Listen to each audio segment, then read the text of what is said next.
Olá! Para preparar esse material, eu estava revisando conhecimentos prévios de comunicação de más notícias em consultorias. E ao fazer isso, eu percebi que muitos dos ensinamentos utilizados nesse assunto perdem importância na situação atual.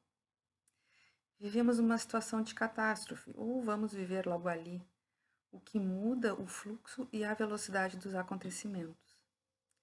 Em relação às más notícias, é importante perceber que o poder decisório sobre o que dizer e o que fazer frente a diagnósticos e tratamentos deixa de ser um assunto da esfera da relação médico-paciente-família e passa a ganhar enorme importância à esfera institucional, que irá determinar diretrizes a serem seguidas.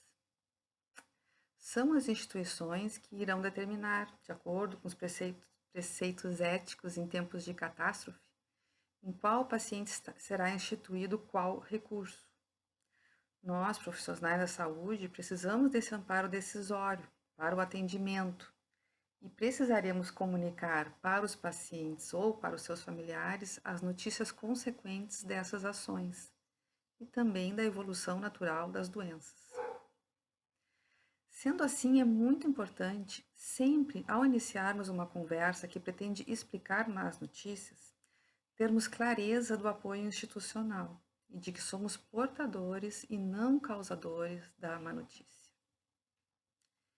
Na medida do possível, nós vamos precisar atentar para alguns detalhes ao falar com o paciente e seus familiares.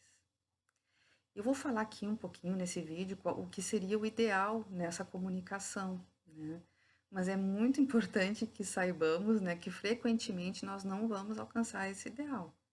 Vamos precisar ser criativos, tolerantes com as situações que possam não sair bem. A primeira e mais marcante mudança é perceber que os pacientes, na sua enorme maioria, estarão isolados, terão de lidar com as má notícias e medos de forma muito solitária.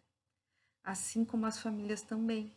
Muitas vezes estarão em casa, juntos, ou pessoas solitárias também em casa, não podendo entrar em contato com seu familiar que está hospitalizado.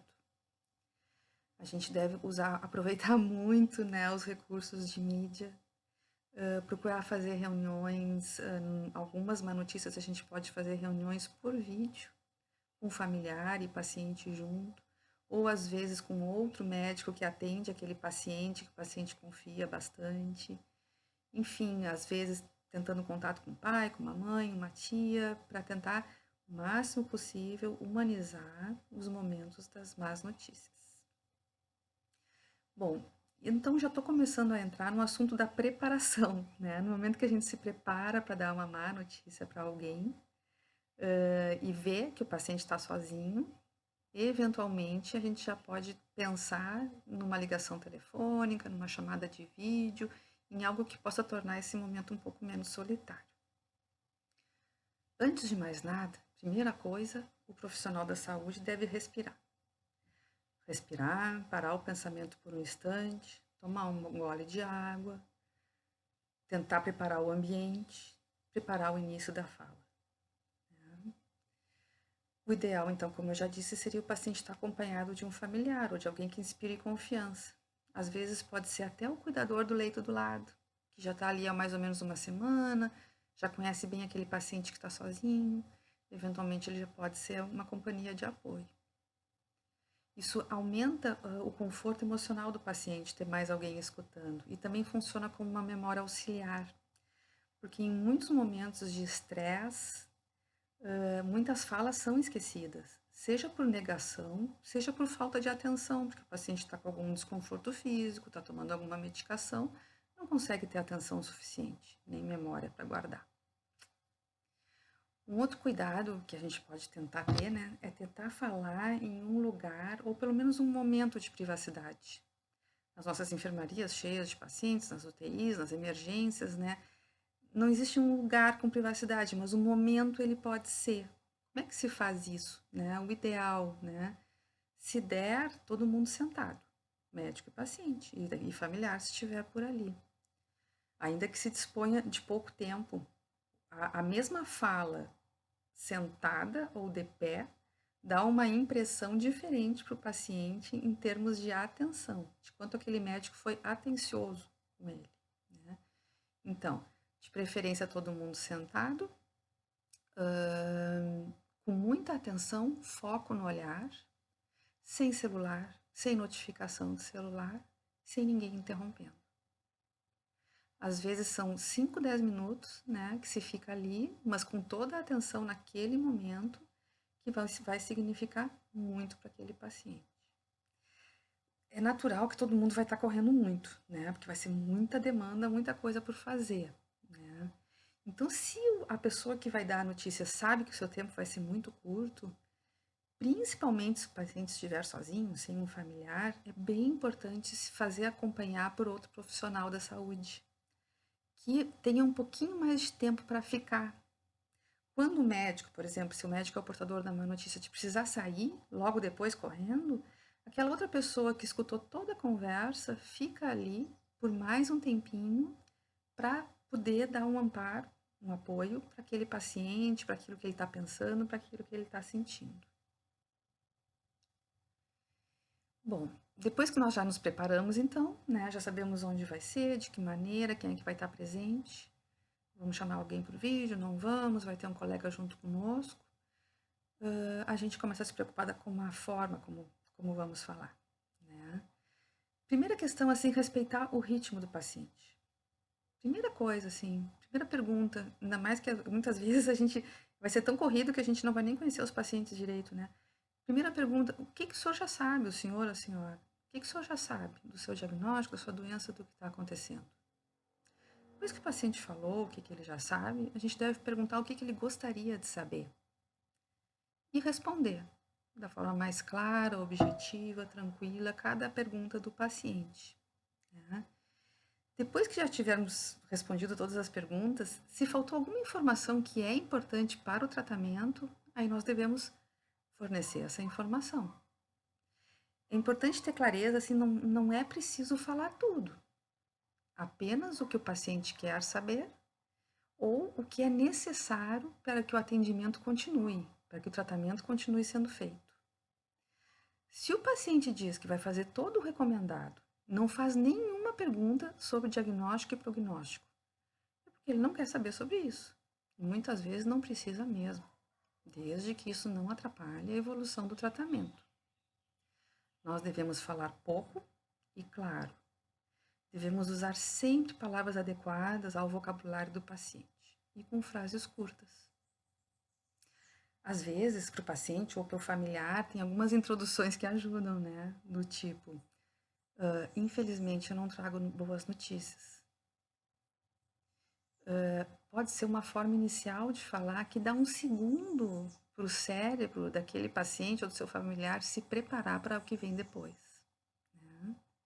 Por exemplo, quando a gente vai falar que um paciente foi da enfermaria para a UTI ou que foi ao óbito. Né? Então, é uma frasezinha pequena, infelizmente não trago boas notícias, que dá esse preparo. Né? Por outro lado, né, se o prognóstico for muito ruim, a gente deve evitar frases como fizemos todo o possível. A gente pode trocar por olha, nós instituímos esse tratamento, a resposta não foi boa, daqui para frente nós vamos nos preocupar que tu fique com menos dor. Vamos prestar mais atenção nessa tosse que faz com que tu sinta dor. Coisas assim, né? Frases desse tipo, né? Do tipo assim, olha, não foi bem até agora, mas a gente tem o que fazer daqui para frente para tu te sentir melhor. Né?